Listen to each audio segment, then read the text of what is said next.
3. Knowledge, wisdom, and insight. Intellectual deficiency or educational poverty unavoidably handicaps higher religious attainment, because such an impoverished environment of the spiritual nature robs religion of its chief channel of philosophic contact with the world of scientific knowledge. The intellectual factors of religion are important, but their overdevelopment is likewise sometimes very handicapping and embarrassing. Religion must continually labor under a paradoxical necessity, the necessity of making effective use of thought, while at the same time discounting the spiritual serviceableness of all thinking. Religious speculation is inevitable, but always detrimental. Speculation invariably falsifies its object.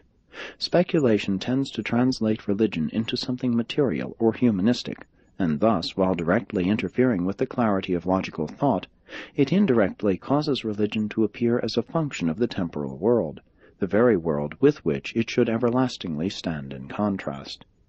Therefore will religion always be characterized by paradoxes, the paradoxes resulting from the absence of the experiential connection between the material and the spiritual levels of the universe, Urantia Book, the superphilosophic sensitivity for truth discernment and unity perception. Material feelings, human emotions, lead directly to material actions, selfish acts. Religious insights, spiritual motivations, lead directly to religious actions, unselfish acts of social service and altruistic benevolence. Religious desire is the hunger quest for divine reality. Religious experience is the realization of the consciousness of having found God. And when a human being does find God, there is experienced within the soul of that being such an indescribable restlessness of triumph and discovery that he is impelled to seek loving service contact with his less illuminated fellows, not to disclose that he has found God, but rather to allow the overflow of the welling up of eternal goodness within his own soul to refresh and ennoble his fellows. Real religion leads to increased social service. Science, knowledge, leads to fact consciousness. Religion, experience, leads to value consciousness. Philosophy, wisdom, leads to coordinate consciousness. Revelation, the substitute for Urantia Book, leads to the consciousness of true reality. While the coordination of the consciousness of fact, value, and true reality constitutes awareness of personality reality, maximum of being, together with the belief in the possibility of the survival of that very personality. Knowledge leads to placing men, to originating social strata and castes.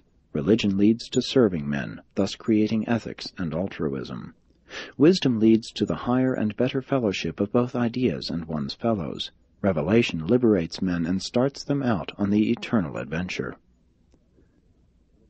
Science sorts men. Religion loves men, even as yourself. Wisdom does justice to differing men, but revelation glorifies man and discloses his capacity for partnership with God.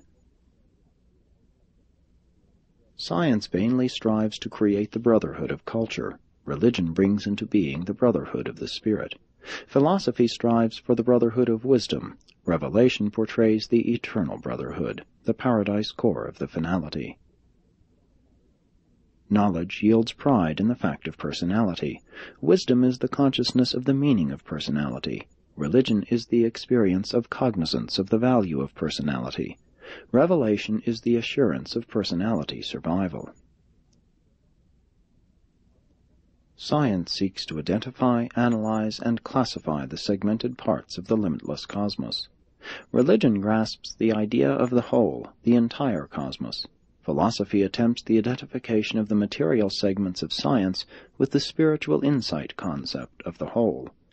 Wherein philosophy fails in this attempt, revelation succeeds, affirming that the cosmic circle is universal, eternal, absolute, and infinite. This cosmos of the infinite I Am is therefore endless, limitless, and all-inclusive, timeless, spaceless, and unqualified. And we bear testimony that the infinite I Am is also the father of Michael of Nebadon and the God of human salvation. Science indicates deity as a fact. Philosophy presents the idea of an absolute. Religion envisions God as a loving, spiritual personality.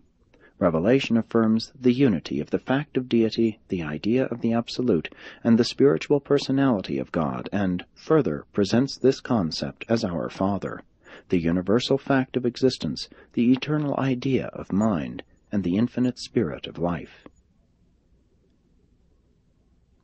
The pursuit of knowledge constitutes science, the search for wisdom is philosophy, the love for God is religion, the hunger for truth is a revelation.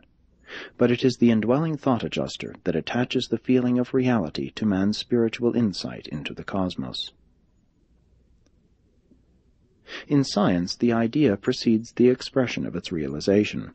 In religion, the experience of realization precedes the expression of the idea. There is a vast difference between the evolutionary will to believe and the product of enlightened reason, religious insight, and revelation, the will that believes.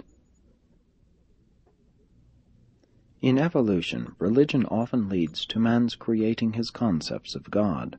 Revelation exhibits the phenomenon of God's evolving man himself, while in the earth life of Christ Michael we behold the phenomenon of God's revealing himself to man.